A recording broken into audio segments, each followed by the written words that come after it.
আজকে হচ্ছে 20 ফেব্রুয়ারি। আমার আর আমার বরের নিমন্ত্রণ রয়েছে আমার বাপের বাড়ির ওখানে একজনের বিয়ে। তো সেখানেই দিয়ে ওয়েদারটা আজকের বৃষ্টি বৃষ্টি হয়ে আছে, কিন্তু বাড়ির সামনে যেহেতু বিয়ে বাড়ি, না গেলেও নয়। তো এই বৃষ্টিতে আমি আর আমার বর চলে এসেছিলাম উপরে। এসে দেখছি এখনও কনের গায়ে হলুদ হয়নি। যেহেতু বাইরে বৃষ্টি পড়ছে তো জল ভরতেই যেতে পারিনি।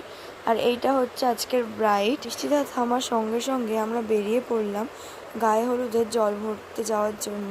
ধীরে ধীরে বৃষ্টি পড়ছিল, তার মধ্যেই হয়ে গেল কনের গায়ে হলুদ শেষ হতে হতে অনেকটা বেলা হয়ে গেছিল।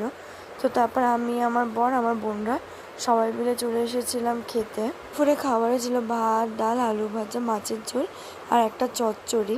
খাওয়া দাওয়া শেষ করে এখন সিমলা বিরিয়ানির সামনে চলে এসেছি। আর আমার বর আমাকে একটা কিটক্যাট কিনে দিয়েছে। তো এখন এই জুসের দোকানটাতে এসেছি একটা অরিও শেক নিতে। তাহলে